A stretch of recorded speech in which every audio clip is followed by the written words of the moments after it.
எப்படி திருப்பதி மலை வாழும் வெங்கடேசா மகன் மகன் நாடும் ஸ்ரீனிவாசா ஏழு மலை வாசா திருப்பதி மலை வாழும் வெங்கடேசா மகன் மகன் நாடும் ஸ்ரீனிவாசா ஏழு மலை வாசா திருப்பதி மலை வாழும் வெங்கடேசா.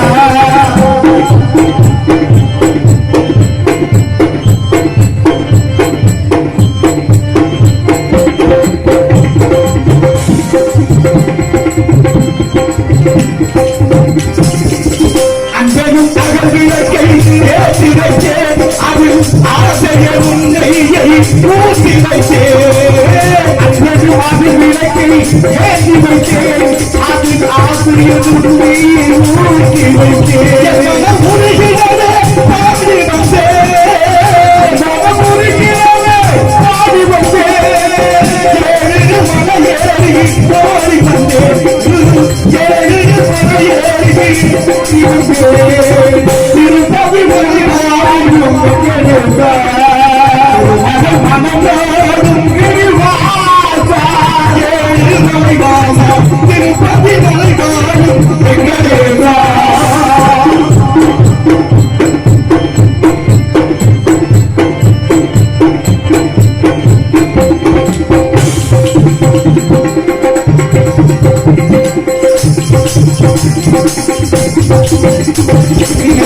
நடத்தி வைத்தார்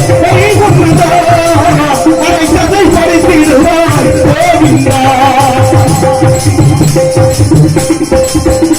கதை கீதையனும் தத்துவமே கதை கீதையனும் தத்துவமே கதை கீதையனும் தத்துவமே அதை உணர்ந்தவர் வாழ்த்திடுவார் சத்தியமே அதை முக்கியத்துவம் தத்துவமே திருப்பதி மலையாடும் வெங்கடேசா மகன் மனம் யாரும்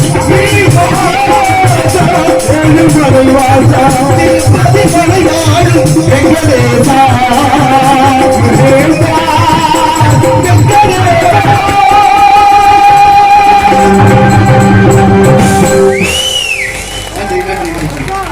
இப்படி ஒவ்வொரு இடத்தினுடைய தத்துவங்களையும் சிறப்புகளை உணர்வு வாடிய வயிறை கண்ட போதெல்லாம் வாடினேன் இறைவா என்று வள்ளலாறு பிறந்த பூமி. பாகற்காய் கசக்கம். ஏன் பாகற்காயின் பேர் வச்சா தெரியுமா? பாகுன்னா இனிப்பு, அற்றதுன்னா இல்ல, அதுல இனிப்பு இல்ல கசக்கம் அப்படிங்கறத சொல்லாம சொல்றது, நேரடியா சொல்லிடாம. இது தமிழருடைய மாண்பு. இந்த மாண்பு இன்னைக்கு இருக்கான்னா ரொம்ப வேதனை. ஏன்னா 25 அப்படி உலகத்துக்கே வீரமும் அறிவும் சொன்ன தமிழ் சமூகம் இன்றைய நிலை எப்படி என்று எண்ணி பார்க்கிற போது ரொம்ப மனது வேதனையா இருக்கு. பாரதி சொன்னது போல நெஞ்சு பொறுக்குதில்லையே நிலைகட்ட மாந்தரன் நினைந்து விட்டான் நெஞ்சு பொறுக்குதில்லை என்று பாடுகிறான். நல்லதோர் வீணை செய்தேன் நலங்கட புழுதியில் எறிவதுண்டோ சொல்லதி சிவசக்தி சுடர்மிகு வடிவோடு என்னை ஏன் படைத்தான் கேட்டவன் பாரதி. 25-30 வருஷத்துக்கு முன்னால ஊருக்குள்ள 1-2 பேர் குடிப்பாங்க. ஆமா, இந்த மதுவான சாராயம் 1-2 பேர் குடிப்பாங்க. சரக்கு. ஆமா, அது யாருக்கும் தெரியாம தெரிஞ்சா அசிங்கம்லன்னு வெட்கப்பட்டு குடிச்சிட்டு ரகசியமா தூங்கி எந்திரிச்சு வேற வெட்டிக்கு போன இருந்த காலம் போய் இன்னைக்கு ஊருக்குள்ள 1-2 பேர் தான் குடிக்காம இருக்காங்க. அதுலதான் இப்ப ரொம்ப எச்சரிக்கையா இருக்கிறது. ஏன்னா அந்த குடிச்சுட்டு படுத்துற பாடு 199% இளைஞர்கள் மது போதைக்கு ஆளாகி இந்த தமிழர்கள் வீழ்ந்து கொண்டே இருக்கிறார்கள் என்பது நிதர்சனமான ஒண்ணு. மது நாட்டுக்கு வீட்டுக்கு உயிருக்கு கேடு எழுதி வச்சு வச்சிருந்த அரசாங்கம். மது நாட்டுக்கு வீட்டுக்கு உயிருக்கு கேடு எழுதி வைக்கிறவங்க அடுத்த விளம்பரம் மது இல்லாத தமிழகத்தை போதை இல்லாத தமிழகத்தை உருவாக்கும் என்று அடுத்த விளம்பரம். இப்ப இது ரெண்டுக்கும் உள்ள முரண்பாடு என்ன? பிள்ளையும் கிள்ளி விட்டு தொட்டிலையும் ஆக்கி விட்டு யார காதல பூச்சுத்துறது இந்த மக்களுக்கு எப்ப தெரிய போகுது? இந்த நடக்கிற இது எது சரியானதா? டாஸ்மாக்னு அர்த்தம். டாஸ்மாக்னா என்ன பேரு? நுகர்பொருள் வாணிப கழகம்னு அர்த்தம். நுகர்பொருள் வாணிப கழகம்னா என்ன விற்கணும்? அரிசி பருப்பு உணவு பொருள் விற்கணும். நான் என்ன சொல்லணும் சொல்லவும் வேணுமா? மது விலக்கு தீர்வைன்னு ஒரு துறை இருக்கு, அதுக்கு ஒரு அமைச்சர் இருக்கா. மது விலக்குனா என்ன இருக்கணும்? அதை இல்லாம பண்ணணும்.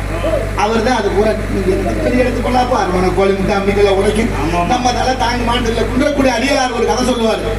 சிங்கம் பல விலங்குகளை வேட்டையாடி சாப்பிடும். சாப்பிட்டு அதுல உள்ள காலு தலை தோல் மிச்சம் கிடக்கு நாளாக நாளாக அழுகி போயிடும். அழுகி போனோடனே ஒரே குருநாற்றம் வாட தாங்க முடியல. அதுக்கே சகிக்கல தங்கி இருக்கிற இடம். காட்டுக்கார ராசா இல்ல, சிங்கம் தங்கி இருக்கிற இடம் அதுக்கு சகிக்கல. சுய பரிசோதனை செய்யலாமேன்னு யாரையாவது கூப்பிட்டு கேட்கலாம்னு பார்த்துச்சு. அங்க இருந்து ஒரு 6 அடி வேங்க வந்துச்சு. கூப்பிட்டுச்சு. சிங்கம் கூப்பிட்டு தலைவர் கூப்பிடுறேன்னு வந்துச்சு. தலைவர் கூப்பிட்டா மதிக்கணும். ஆமா சரியா? யார் மதிக்கிறா தலைவரை? ஒருவேளை மதிக்கிறா இல்ல சங்கத்துல. சரி அதை விடுங்க. இப்ப கிட்ட வந்துச்சு. அங்க தலைவர் கூப்பிட்ட உடனே கிட்ட வந்து 6 அடி வேங்கையை பார்த்து சுத்தி பார்த்துட்டு தங்கி இருக்கிற இடம் எப்படி இருக்குன்னு பார்த்து சொல்லுச்சு. அது உள்ள போயிட்டு மூக்க பிடிச்சி, என்ன தலைவர் இவ்வளவு மோசமா நாடுது, இப்படி இடத்துல நீங்க இருக்கிறது தலைவர் நீங்க இப்படி வச்சிருக்கல. கோவம் வந்துருச்சு சிங்கத்துக்கு. ஏண்டா உன்னைய கூப்பிட்டு சுத்தி பார்க்க சொன்னா நானும் சொல்லியாங்க அப்படி ஒரே ஆறு பதறி போய் ஓடி போச்சு. 6 அடி வேங்க. அடுத்து வேற யாரையாவது கூப்பிட்டு கேட்கணும்ல. அடுத்து ஒரு யானை வந்துச்சு. யானையை கூப்பிட்டு நீ போய் பார்த்துட்டு வான்னு சொல்லிச்சு. அது இந்த வேடிக்கை ஊரா பார்த்துட்டே இருந்துச்சு. அவன் போயிட்டு வந்து சொன்னதான் அடிச்சதெல்லாம். அது போய் வந்து சொல்லிச்சு, ரொம்ப நல்லா மணக்குது ஐயா, சந்தனமும் ஜவ்வாவும் வீசி இருந்துச்சு. ஏன்டா பொய் சொல்லவா உன்னை கூப்பிட்டேன், மோசமான இவ்வளவு பெரிய பொய்ய சொல்றியன்னு யானைக்கு ஒரு அடி. யானையும் ஓடி போச்சு. கடைசியா ஒரு நரி வந்துச்சு. நரியை கூப்பிட்டு நீ போய் பார்த்து சொல்லுச்சு. நரி உள்ள போகையிலே யோசிச்சுக்கிட்டே போகுது. உண்மையை சொல்றேன் ஒருத்தையும் அவனையும் அடிக்கிறேன், பொய் சொல்றேன் ஒருத்தையும் அவனையும் அடிக்கிறேன். இந்த நாட்டுல உண்மையும் பேச முடியல, பொய்யும் பேச முடியல, எதுக்கு எடுத்தாலும் அடிக்கிறாங்க. நம்ம கண்ணத்துக்கு பெரிய இடத்து பொல்லாப்பு, அரமனை கோழி முட்டை அம்மிக்கல்ல உடைக்கும் அப்படின்னு உள்ள போயிட்டு வந்து நரி சொன்னிச்சா, தலைவரை ஒரு வாரமா ஜலதோஷம் மூக்கடைச்சுக்கிடுச்சு, ஒண்ணுமே தெரியலேன்னு. இப்படித்தான் கொல்ல போய் இந்த நாட்டுல தப்பிக்கிறேன். எங்க சொல்ல இவ்வளவு பெரிய சூழல் பாத்தீங்களா? கேரளா வயநாடு நிலச்சரிவு 1 மணிக்கு ஆரம்பிச்சு 3 மணிக்குள்ள 3 கிராமத்தினுடைய மொத்தத்தை அழிச்சிருச்சு. 3 கிராமமே அழிந்து போய்விட்டது. இன்னைக்கு கேரள அரசு எத்தனை இழப்புன்னு அறிவிக்க முடியாமல் திணறிக் கொண்டிருக்கிறார்கள். அப்படிப்பட்ட பேர் இழப்பு கேரள வயநாடு. ஆனாலும் அவ்வளவு துயரத்திலே ஒரு நெகிழ்ச்சியான சம்பவம் தெரியுமா? அந்த நள்ளிரவுல ஒரு பெரிய பாட்டி தன் பேத்தியை தூக்கிட்டு ஓடுறா தப்பிச்சுக்கலாமேன்னு. பக்கத்துல தேயிலை தோட்டம், தேயிலை தோட்டத்துக்குள்ள போனா அங்க பெரிய கொடுமை என்னன்னா 5 யானை நிக்குது உள்ள. காட்டு யானை கூட்டமா 5 நிக்குது. போன அந்த அம்மா வேண்டிக்கிறான், அதுல இருந்து தப்பிக்க இந்த பிஞ்சை காப்பாத்த இங்க ஓடி வந்து, நீங்க எல்லாம் நிக்கிறத பார்த்தா பயமா இருக்கு, தயவு செய்து எங்களை உயிரோட விட்டுருங்கன்னு வேண்டாம். என்ன ஆச்சரியம் தெரியுமா? பொழுது விடுகிற வரைக்கும் அந்த தாய்க்கும் சேய்க்கும் 5 யானையும் பாதுகாப்பாக இருந்தது என்று சொன்னால் இதை விட கருணை வேற எதில் காண முடியும்? நினைச்சு பாருங்க. அப்படின்னா என்ன அர்த்தம்? மிருகம் எல்லாம் மனிதனா மாறிடுச்சு, மனுஷன் பூரா மிருகமா மாறிக்கிட்டு இருக்க. எங்க போய் சொல்ல? குன்றக்குடியில சுப்பலட்சுமிங்கிற யானை இறந்து விட்டது. இயற்கையா இறந்திருந்தா நியாயம். காலில் சங்கிலியால் பிணைக்கப்பட்டது, அறை பூட்டி இருக்கிறது, நள்ளிரவு தீ விபத்து, என்ன அலறி இருக்கும். கட்டுப்பட்ட யானை வெளியில வர முடியாம சங்கிலி இழுத்து அழுந்து வந்து இறந்தே போனது எப்படி என்று இதுவரைக்கும் தெரியல. அந்த குன்றக்குடியானுக்கே வெளிச்சம். பழனியில ஒரு யானை போச்சு. ஒரு நியாயம் தெரியுமா? என் அறிவித்திருந்த பெரியோர்களே, நாய் செத்தா கூட கேட்கறதுக்கு ஒரு அமைப்பு இருக்கு. நாயை நீங்க அடிச்சீங்கன்னா உடனே வழக்கு தொடுக்கலாம், வந்து கைது பண்ணலாம், அந்த சட்டம் இருக்கு. ஆனால் மனிதனோ இது போல யானைகளையோ கொன்றால் கேட்க நாதி இல்லாத நிலைமைக்கு ஆனா இருக்கான். எப்படி போய்கிட்டு இருக்கு தமிழகம்? என்ன நடக்குது இங்க? ஏன் நடக்குது? நம்மளை சுத்தி என்ன நடக்குதுன்னே தெரியாம ஒரு கூட்டம். காரணம் அத்தனை மது போதைக்கு ஆளானதனுடைய விளைவு எல்லாமே விபரீதமாக போய்கொண்டிருக்கு. அப்படிப்பட்ட இந்த உலகத்திலே வாடிய பயிரை கண்ட போதெல்லாம் வாடுவேன் இறைவா என்று வள்ளலாறு பிறந்த பூமி. வள்ளலாருக்கு வயசு 7. அவங்க அண்ணன் சபாபதி பிள்ளைக்கு உடம்பு சரியில்லை, காய்ச்சல். தம்பியை கூப்பிட்டு சொல்றாரு, தம்பி சோமு செட்டியார் வீட்டுல பிரசங்கம், போய் அண்ணனுக்கு உடம்பு சரியில்லைன்னு சொல்லிட்டு கற்பூரம் காட்டி பிரசாதம் கொடுத்துட்டு வந்திருப்பான்னாரு. இப்ப வள்ளலாருக்கு வயசு 7, ராமலிங்கத்துக்கு அங்க போறாரு. சோமு செட்டியார் கேட்கிறாரு, எங்கேயா உங்க அண்ணன் விளையாடு? அண்ணனுக்கு உடம்பு சரியில்லை, காய்ச்சல், என்ன வர சொன்னாரு? நல்ல விளையா போச்சு போ, இதெல்லாம் முன்கூட்டியே சொல்ல மாட்டீங்களா? இன்னைக்கு வந்து அது சரியில்லை இது சரியில்லைன்னு நான் வேற யாராவது ஏற்பாடு பண்ணிருப்பேன்னு கோவப்பட்டார். வேகம் எடுத்தாண்ட வேந்தனடி வெல்கன்னு வயசானா மட்டும் பத்தாது, வயசானா மட்டும் பெரிய மனிதனுக்கு சொல்லிடவும் முடியாது. காரணம் அதோடு சேர்ந்த பக்குவம் வந்திருந்தால் மட்டுமே அவர்கள் பெரிய மனிதர்கள். அதைத்தான் இந்த வள்ளலார் பாடல் பாட்டோடு மாணிக்க வாசகர் சொன்னார், வேகம் எடுத்தாண்ட வேந்தனடி வெல்கன். இப்ப வள்ளலார் ஒரு வார்த்தை கேட்டாரு, ஐயா செட்டியார, காய்ச்சல் என்ன ஒரு வாரத்துக்கு முன்னால எங்க வீட்டுக்கு கடிதம் போட்டா வந்துச்சு, உங்களுக்கு நான் தகவல் சொல்ல பதில் பேச முடியுமா? சரி வந்த வேலையை பாருங்கன்னாரு. நான் வேணா பெரிய புராணம் படிக்க வேண்டாரு. படிச்சாரு 1 மணி நேரம். எப்படி கடந்தது என்று தெரியவில்லை. அதி அற்புதமாக சந்தோஷப்பட்ட செட்டியார் சொன்னாரு, ராமலிங்கம் நாளைக்கு நீங்களே வந்துருங்க, உங்க அண்ணனை வர வேண்டாம்னு சொல்லுங்க. நிலைமை எப்படி மாறி போச்சு பாருங்க. அண்ணன் வரலன்னு கோவப்பட்ட அந்த செட்டியாரு, சோமு செட்டியாரு, இப்ப அண்ணனை வர வேண்டாம்னு சொல்லுங்க. அடுத்து ஒண்ணு சொன்னாரு, நீங்க போற போது நடந்து போக வேண்டாம், நம்ம வீட்டு சாரட்டு வண்டியை கட்டி அனுப்புறேன், அதுல ஏறி போங்கன்னு கொஞ்சம் பணம் கொடுத்து அனுப்புறாரு. எவ்வளவு கொடுத்துருப்பாரு? அந்த காலத்துல ஒரு சாக்கு நிறைய 10,000 20,000 ஒரு சாக்கு நிறைய பணத்தை கட்டி கொடுத்துருக்காரு. அப்படின்னா என்ன அர்த்தம்? இந்த நாடு வளமையோடு இருந்திருக்குன்னு அர்த்தம். சாக்கடை பணம் கட்டுற அளவுக்கு கோடித்துறை இருந்திருக்காங்கல்ல. அப்ப நாடு இன்னைக்கு 150 லட்சம் கோடி கடன்ல இருக்க யாரு பொறுப்பு? நம்ம கணத்துக்கு பெரிய இடத்துக்கு கொள்ளாது அரமணை கோழி முட்டை கட்டலாம் அப்படின்னா என்ன அர்த்தம்? ஆனாலும் அவரு 7 வயதுல ஒரு மூட்டை பணத்தை தூக்கி பால் கிணத்துல போட்டு போயிட்டாரு. பற்றற்ற ஞானியாக குடும்ப வறுமைகளில் நினைச்சு பாருங்க. இன்னைக்கு பெரிய பெரிய கோடீஸ்வரர்களுக்கு பிரச்சனை வந்துட்டா பணத்தை மூட்டையா கட்டி சாக்கில கட்டி கிணத்துல போடுறேன், குளத்துல போடுறேன், ஆத்துல போடுறேன், மண்ணை தோண்டி புதைக்கிறேன், நெருப்பு வச்சு கொளுத்துறேன். ஏழைகளுக்கு கொடுக்க மனசு வரல. எங்க போய் சொல்ல? இந்த கை எதுக்கு இருக்கு? ஈதல் இசைப்பட வாழ்தல் அது வல்லது ஊதியம் இல்லை உயிருக்கு. அள்ளி கொடுக்காட்டினாலும் கிள்ளியாது கொடுக்கணுமே. அப்பேற்பட்ட வள்ளலார் பிறந்த மண்ணு. அவர் மேலே வழக்கு. இந்த கடலூர் மாவட்ட நீதிமன்றத்தில் வழக்கு தொடுத்தவர் ஆறுமுக நாவலர் சேர்ந்த 13 பேர். வழக்கறிஞர் முத்துசாமி ஐயர், நீதிபதி வெள்ளக்காரன். இப்ப நீதிமன்ற உத்தரவு வள்ளலார் நீதிமன்றத்துக்கு வரணும்னு எதுக்கு வழக்கு தொடுத்தாங்க? ஆத்ம நெல்லி வித்தாரா? இல்ல மலையில உடைச்சு எம்சாண்டல் வித்தாரா? இல்ல தமிழ்நாட்டு இயற்கை வளங்களை கொள்ளையடிச்சாரா? இல்ல அதை செஞ்சவங்க பூரா வெள்ளை சொல்லி மத்திடுறேன் இந்த நாட்டுல. ஆனா அவர் மேல வழக்கு. எதுக்கு? பாடிய திருவருட்பா தப்புன்னு வழக்கு. என்ன நடக்குது இந்த நாட்டுல? வள்ளலார் நீதிமன்றத்துக்குள்ள நுழைகிறாரு. உட்கார்ந்து இருந்த எல்லாரும் எந்த திருடு கும்பிடுறாங்க. ஆறுமுக நாவலர் உள்பட, நீதிபதி உள்பட. நீதிபதி பார்த்துட்டு கேட்கிறாரு, நீ தானே அவருக்கு எதிரி, நீ தானே வழக்கு தொடுத்த, எதுக்கே கும்பிட்டாரு? அவர் சொன்னாரு, என்னன்னு தெரியலங்க, அவர் பார்த்தா கும்பிடணும்னு தோணிருச்சு, என்னை அறியாம கும்பிட்டார். வழக்கு அன்னைக்கே தள்ளுபடியான.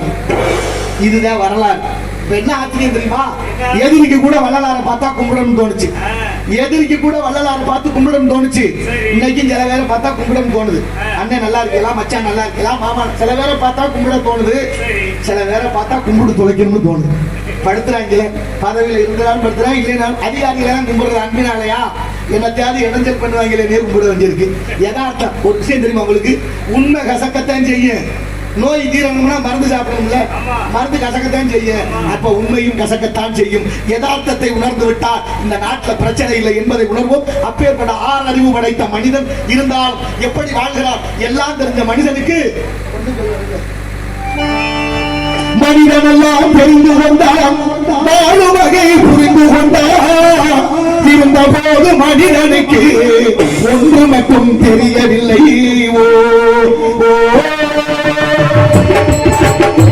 மனிதனெல்லாம் தெரிந்து கொண்டான், வாழும் வகை புரிந்து கொண்டான். இருந்த போது மனிதனுக்கு ஒன்று மட்டும் தெரியவில்லை. புயலோடு இசையும் அழகாய் பாடுகிறார். எத்திகள் போல கண்டிகளை எடுத்துக் கொண்டு ஓடுகிறார். எதிரி போல வண்டிகளை இழுத்துக் கொண்டு ஓடுகிறார். அடுத்து வாழும் பறவைகள் போல் நாடி பறந்து திரிகின்றார். வாழும் பறவை போல் நாடி பறந்து திரிகின்றார். இருந்த போது மனிதனுக்கு ஒன்று மட்டும் தெரியவில்லை. மனிதனெல்லாம் தெரிந்து கொண்டார், பாடுவதை புரிந்து கொண்டார். இருந்த போது மனிதனுக்கு ஒன்று மட்டும் தெரியவில்லை.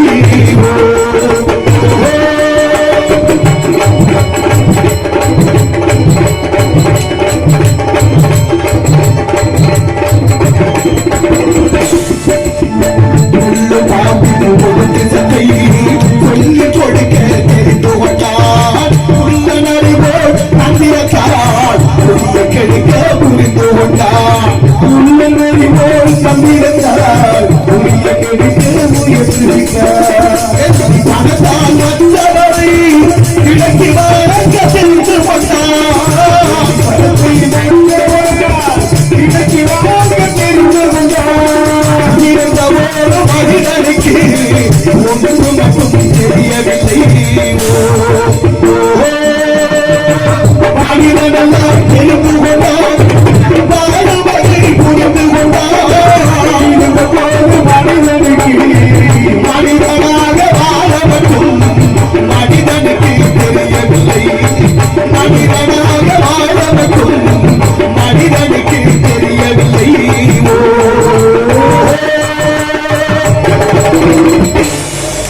நன்றி நன்றி நன்றி நன்றி. இப்படியாக நாளைய தலைமுறைக்கு என்ன விட்டு வச்சிருக்கோம்னு தெரியல. நிறைய கூட்டம் நிரம்பி இருந்தது. இந்த உலகம் எப்படி மாறி இருக்கு பாருங்க. நல்லதை தேடல, கெட்டது எதுவோ அதை தேடுறதுக்கு கூட்டம் கூடு. எப்படி எல்லாம் உலகத்தினுடைய நீதிகளை பார்க்கிறோம் பாருங்க. அந்த காலத்துல ரொம்ப வேண்டாம், இப்பவும் சில ஊர்ல நடக்குது. தாய்மார்கள் எல்லாம் வீட்டு வாசல்ல அரிசி மாவுல கோலம் போட்டோம். எதுக்கு அரிசி மாவுல கோலம் போட்டோம்? எறும்பு சாப்பிடும் வம்சம் நல்லா இருக்குங்கிறது ஐதீகம். அதனால அரிசி மாவுல கோலம் போட்டோம். சோத்துல எறும்பு கிடந்தா எடுத்து போட்டு சாப்பிடு, கண்ணு நல்லா தெரியும்னு பெத்த தாய் தகப்பன் நமக்கு சொல்லியிருக்காங்கல்ல. சோத்துல எறும்பு கிடந்தா எடுத்து போட்டு சாப்பிடு, கண்ணு நல்லா தெரியும்னு. கண்ணு நமக்கு நல்லா தெரியும்னா எறும்பு எடுத்து போடுறது இல்ல, எறும்புக்கு உணவு கொடுக்கணும். எறும்புக்கு கண்ணு கிடையாது, பார்வை இல்லாத ஒரு ஜீவராசி. அப்பேற்பட்ட எறும்பு ஊற பாறையும் தேயும். எறும்பு எடுத்துக்கிட்டு போற அரிசியை 2.5 வருஷம் கெட்டு போகாம வச்சிருக்கும். எத்தனை பேருக்கு தெரியும்? எறும்பு எடுத்துக்கிட்டு போற அரிசியை 2.5 வருஷம் கெட்டு போகாம வச்சிருக்கோம். உதாரணம் சொல்லவா, தாது வருஷத்து பஞ்சம் வந்துச்சு 1800களில் இந்த தமிழ்நாட்டினுடைய மைய பகுதியில. அப்ப பஞ்சத்துல பிழைக்க முடியாம தடுமாறின மக்கள் வரப்பு வயல்கள் இருந்த எறும்பு புத்த தோண்டி அதுல இருந்த நெல்லு அரிசிகள் எடுத்து சாப்பிடுறாங்க. இது உதாரணத்துக்கு சொல்றேன். அப்படின்னா நம்மளால ஒரு வாரம் 10 நாள் இல்ல 1 மாசம் 2 மாசத்துக்கு மேல வச்சிருந்தோம்னா அரிசி கெட்டு போயிடும். ஆனா எறும்பு அது 2.5 வருஷம் பாதுகாக்குது. அப்பேற்பட்ட எறும்புக்கு உணவு கொடுக்கிற வழக்கம் நமக்கு இருந்துச்சு. அதனால அரிசி மாவுல கோலம் போட்டோம். இன்னைக்கு நிலைமை வீட்டுக்கு வீடு பாத்தீங்கன்னா மாமியா மருமக இருந்தா கோலம் போடுறது அவ்வளவுங்க. அந்த அம்மா போடுங்க, இந்த அம்மா தூங்கு, இந்த அம்மா போடுங்க, அந்த அம்மா தூங்கு, மொத்தத்துல வாசல் வெறுவாசல். அப்படி இருக்கக்கூடாது. எறும்புக்கு உணவு கொடுக்க வேண்டிய கருணையின் அடிப்படை இருந்தது நமக்கிட்ட. அது போய் இன்னைக்கு எறும்பு வீட்டுக்குள்ள வரக்கூடாதுன்னு போட்டு போடுறோம். ஒரு குச்சி கண்டுபிடிச்சிருக்காங்களே, என்ன உச்சி? கிழிச்ச ஓட்ட எறும்பு தாண்டல, தாண்டினா செத்துருவோம்னு அது தெரியுது. நான் கூட நினைக்கிறேன் எறும்புக்கும் பகுத்தறிவு வந்துருச்சாங்க. அதான் அப்ப இருக்குல்ல, எல்லாத்துக்கும் ஒரு அறிவு இருக்குல்ல. அந்த அறிவு என்ன வேலை செய்யுங்கிறதான இங்க பிரச்சனையா இருக்கு. அது போல எறும்பு மனுஷன் மட்டும்தான் கிழிச்ச ஓட்டை தாண்டாமே இருக்கிறான், அழிச்சுட்டே போயிடறான். ஆனா சட்டம் எத்தனை இருந்தும் மீறுபவர்களுக்கு தான் இந்த நாட்டுல மரியாதை இருக்கு. தெரியுமா உங்களுக்கு? சட்டப்படி செஞ்சா தப்பு கூட பண்ணலாம் இந்த நாட்டுல. இதை விட என்ன சொல்ல, சட்டப்படி செஞ்சா என்ன தவறு வேண்டாலும் செய்யலாம். ஏன் தெரியுமா? ஊருக்குள்ள சீட்டாடுனா புடிச்சு கொண்டு உள்ள வைப்பாங்க காவல்துறை அதிகாரிகள். நம்மள ஊருக்குள்ள சீட்டாடுனா புடிச்சு உள்ள வைக்க சட்டம் இருக்கு. ஆனால் அலைபேசிங்கிற செல்போன்ல ஆன்லைன் ரம்மின்னு ஒண்ணு கொண்டு வந்து இது வரைக்கும் 200 பேருக்கு செட் ஆச்சு. காவல்துறை அதிகாரிகள் 2 பேர். ஆனா அது சட்டப்படி நடக்குது இல்ல, தடுக்க முடியலையே. எது சட்டம் எது நியாயம்? நமக்கு என்னதுக்கு பெரிய இடத்து போலாம் பாரு. கோழி முட்டாம்பிகளை உடைக்கி இந்த மக்கள் இன்னமும் மாறாமலும் மாற்றாமலும் இருப்பதுதான் வேதனை. எத்தனையோ விஷயங்கள். ஒருத்தர் தூங்கும் போது ஒரு கனவு கண்டிருக்காரு. தூங்கும் போதுதான் கனவு வரும். ஆனாலும் அப்துல் கலாம் ஐயா கனவு காண சொன்னாரு. அந்த கனவு எப்படின்னா தூங்க விடாமல் செய்வது, லட்சிய கனவு. ஒண்ணு நினைச்சுக்கிட்டே இருந்தா தூக்கம் வராது. புதுசா கல்யாணம் பண்ண புடிச்ச மாப்பிள்ள பொண்ணு மாப்பிள்ள வெளிநாட்டுல இருந்து வந்தாரு, கல்யாணம் பண்ணாரு, 1 வாரம் இருந்தாரு. 1 வாரம் கழிச்சு ஊருக்கு போனது இந்த அம்மாவுக்கு தூக்கம் வரல, புருஷன் விட்டுட்டு போயிட்டானுங்கிற கவலை. அப்புறம் திடீர்னு என்ன பதில 1 வாரத்துல அவர் திரும்பி ஊருக்கு வந்துட்டாரு. இப்போ 1 வாரமா தூங்கல. அந்த சந்தோஷம், அதிக சந்தோஷம் வந்தாலும் தூக்கம் இல்ல, அதிக துக்கமானாலும் தூக்கம் இல்ல. பிரச்சனை எங்க இருக்கு பாத்தீங்களா? இப்படி அவர் தூங்கும் போது ஒரு கனவு கண்டிருக்கிறார். கனவுல ஒரு பூனையை முழுங்கிறது மாதிரி கனவு. பூனையை முழுங்கிட்டாரு. பதறி போய் எந்திரிச்சு ஆகா வயிற்றுக்குள்ள பூனை போயிடுச்சேன்னு எந்திரிச்சவனுக்கு தூக்கம்னு தெரியுது, கனவுன்னு தெரியுது. விட்டுட்டு படிக்க வேண்டியதானே. உளவியல் நோய், வயிற்றுக்குள்ள பூனை போயிடுச்சேன்னு பதற ஆரம்பிச்சுட்டேன். ஆகா கனவா உள்ள போயிடுச்சா, வயிறு ஒரு மாதிரியா இருக்கேன்னு சந்தேகம் வந்துருச்சு. பொழுது விடுகிற வரைக்கும் தூங்காம அங்க உள்ள மருத்துவரை தேடி ஓடுங்க. ஐயா நேற்றிரவு கனவுல ஒரு பூனையை முழுங்கிட்டேன், எப்படியாவது இந்த பூனையை எடுக்கணையா. அவர் பார்த்தாரு, என்னடா கனவுல முழுங்கிற பூனையை எடுக்கணும் சொல்றானே, பெரிய ஒத்திரியமா இருக்கு. சரி தம்பி ஒரு நிழல் படம் எடுப்போம் பாடுன்னாரு. நிழல் படம்னா அப்படியே எக்ஸ்ரே தமிழ்ல எக்ஸ்ரேனா தமிழ், நிழல் படம்னா தமிழ் இல்லையாக்க. கேவலமா இருக்கியா தமிழ்நாட்டுல. 25-30 வருஷத்துக்கு முன்னால ஆங்கிலத்துல பேசிட்டு தமிழ்ல மொழிபெயர்த்தான். இப்ப தமிழ்ல பேசிட்டு ஆங்கிலத்துல மொழிபெயர்க்கிறான். அப்படின்னா தமிழை நல்லா வளர்த்திருக்கிறோம். நம்ம எல்லாரும் சந்தோஷப்படுங்க. தமிழ்நாட்டினுடைய இந்த நிலையை எண்ணி மகிழ்வதா துக்கப்படுவதா என்று அவரவர் மனசாட்சி படிச்சிருந்தீங்க. இப்ப இந்த நிழல் படம் ஒண்ணு எடுக்கிறேன்னு சொல்லி மருத்துவர் எடுத்து காமிச்சாரு. ஐயா தம்பி எந்திரியா, வயிற்றுல பூனை எல்லாம் இல்ல, இந்த மாதிரி படம் எடுத்தாச்சு. இப்போ ஏன் போட்டு குழப்பிக்கிற, கனவுல கண்ட பூனை எப்படி வயிற்றுல இருங்க அப்படின்னு சொல்லி அனுப்பினாரு. பணத்தை வாங்கிட்டு வெளியில வந்து போகலாம்ல, மனசு கேட்கல. அடுத்த மருத்துவரை பார்க்கணும். இன்னொரு மருத்துவர்கிட்ட போய் அதே மாதிரி அதே ஒரு படம் எடுத்து அவருக்கு சொன்னார், படத்துல பாரியா பூனை இல்லை, ஏன்டா போட்டு குழப்பிற, ஏன் வேலைக்கு எடுத்து ஓ வேலைக்கு எடுத்து போப்பா அப்படின்னு அனுப்பினார். ஆனாலும் அவனுக்கு மனசு கேட்கல. பெரிய மருத்துவர் எங்க இருக்கான்னு தெரிஞ்சேன். நம்ம அப்போலோ, காவேரி, வேலம்மாள், மீனாட்சி மிஷன் அந்த மாதிரி. ஏன்னா அதிகமா காசு வாங்குறவங்க எங்க இருக்காங்கன்னு பார்த்து தேடி போய் அங்க போனா சரியா பணம் எடுத்து கொடுத்துருவாங்கன்னு அங்க போயிருக்காரு. அங்க போய் சொன்னாரு, ஐயா நேற்றிரவு ஒரு கனவுல ஒரு பூனையை முழுங்கிட்டேன், அது ரொம்ப பாடா படுத்தது பார்த்து சொல்லுங்க. அவர் பார்த்தாரு இவன் வயிற்றுக்குள்ள பூனை இல்ல மனசுக்குள்ள சிக்கிக்கிச்சு, அதனால பூனை எடுப்போம் படுப்பா, நான் ஒரு நிழற்படம் எடுக்கிறேன்னு அந்த நிழற்பட அட்டையை எடுத்து அதுல பூனைய படத்தை வரைஞ்சி அப்படியே கொண்டு வந்து காமிச்சார். தம்பி வயிற்றுக்குள்ள பூனை இருக்கு இங்க பாரு அப்படின்னாரு. அவனுக்கு மகிழ்ச்சி தாங்கல. ஐயா 2 பேருக்கு ஆசைப்படிட்டு இல்லைன்ட்டாங்க, நீங்க சரியா கண்டுபிடிச்சிருக்க, உண்மையிலே நீங்க தான் உயர்ந்த மருத்துவர். ஆமா அவங்களுக்கு தெரியாத கூட உங்களுக்கு எப்படி தெரிஞ்சு சந்தேகம் வரும்ல? கேட்டவொடனே அவர் சொன்னாரு அவங்க 2 பேரும் வெளிச்சம் போட்டு எடுத்தாங்க, அதனால பூனை ஒளிஞ்சுக்கிருச்சு. நான் வெளிச்சம் போடாம எடுத்தேன், பூனை சிக்கிருச்சுனாரு. சரி எப்படியா சிக்கனது சரி, அதனால எப்படி பூனை எடுக்கணும் அவர் சொன்னாரு. உடனே எடுக்க முடியாது தம்பி, நிறைய வேலை இருக்கு, மருந்து மாத்திரை வாங்கணும், நீ போயிட்டு அடுத்த வாரம் இந்த கிழமை எத்தனை தேதி இத்தனை மணிக்கு வந்துரு அப்படின்னு சொல்லி அனுப்பிட்டாரு. இப்ப அவர் மருத்துவர் பக்கத்துல ஒரு பொண்ணு இருப்பாள் செவிலித்தாய், அந்த பொண்ணை கூப்பிட்டு பாப்பா இந்த பையன் ரொம்ப மனதளவுல பதிச்சிருக்கிறேன், பூனையை வெளியில எடுக்க சொல்றேன், ஒண்ணுமே இல்லாததுக்கு நீ என்ன பண்ற, ஒரு பூனையை பிடிச்சி அடைச்சு வை, பாலுங்களை கொடுத்து வைன்னு வர்ற வரைக்கும். இப்ப ஒரு வாரம் கழிச்சு வந்தா தலைவரி கோலமா, வயிற்றுகளை பூனை பாடப்படுத்துது, தூங்க முடியல, சாப்பிட முடியல, வயிறு வேற வீங்குது, பார்த்து சொல்லுங்க பாவா இன்னைக்கு எடுத்துருவோம் உட்கார். அப்படி உட்கார வச்சு உனக்கு மருத்துவம் 2 மாத்திரை சாப்பிடு, உன் தலையில ஓங்கி நறுக்குன்னு கொட்டுவேன், அம்மா ஆண் வாயை திறந்து கத்து, பூனை வெளியில வந்துருந்தார். உட்கார வச்சு ஓங்கி கொட்டினாரு, கண்ணை முடிக்கிட்டு ஆன அந்த நேரம் பார்த்து புடிச்சு வச்சிருந்த பூனையை அவனுக்கு முன்னால விட, டேய் கண்ணை திறந்து வர்றா, பூனை இந்த வந்துருச்சு வெளியிலேன்னு சொல்ல. முடிச்சு பாக்குறேன், பூனை எடுத்தாப்புல ஓடுது, மகிழ்ச்சி சத்தம் தானே. ஆனா அழுக ஆரம்பிச்சேன் உட்காந்து, ஏன்டா அழுக, பூனை வெளியே வந்துருச்சு, அப்புறம் அழுகிறாரு. இல்லையா போன வாரம் கனவுல இரவுல முழுங்கும் போது பூனை வெள்ளையா இருந்துச்சு, இப்ப கருப்பா ஓடுது, பூனை வயிற்றுல குட்டி ஓடுறது போல இருக்கு, இன்னும் இந்த ஆளு இருக்கும்னு. இந்த மாதிரி ஆளுகளை நம்ம மாத்த முடியுமா? என்ன செய்வது?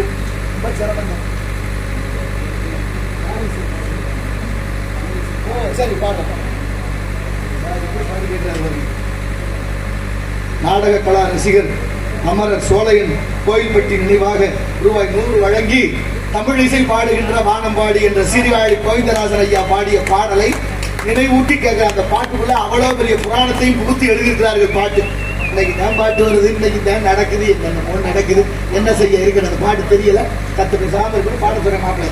அப்படி இவ்வளவு விஷயங்கள். நன்றி அன்பை பழகிய அன்பு உள்ளத்திற்கு நன்றி, உளமார்ந்த வணக்கம். இருந்தால் இந்த இடத்தினுடைய சிறப்பை பார்க்கின்ற பொழுது எத்தனையோ விஷயங்கள் நமக்காக முன்னோர்கள் விட்டு சென்றார்கள். நாளைய தலைமுறையை வளர்ப்பதற்கு என்ன வைத்திருக்கிறோம், என்ன சொல்லிக் கொடுக்கிறோம், சொல்லிக் கொடுக்கிறது சரியா இருக்கா என்பது என அறிவிச்சார்ந்த தமிழ் பெரியோர்கள் சிந்தித்து பார்ப்போம் என்று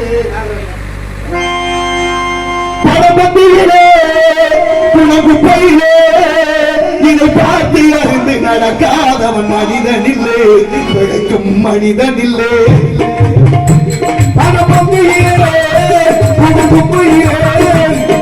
பார்த்து அறிந்து நடக்காதவன் மனிதனில்லை, பிழைக்கும் மனிதனில்லை. ஒன்றும் தெரியாத பணத்திருந்தாரு அவனை உயர்த்தி பேச மனித கூட்டம் நான் தப்பாதே.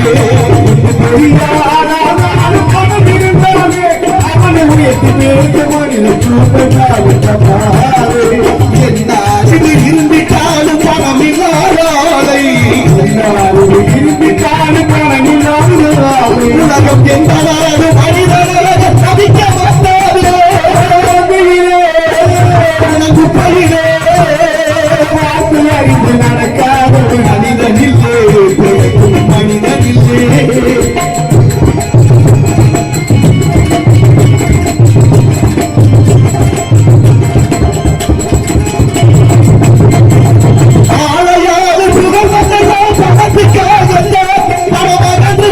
புகழும் கூட்டம்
குணத்துக்கும் பரீட்சை நடக்குது பார்த்து நடந்துக்க தம்பி.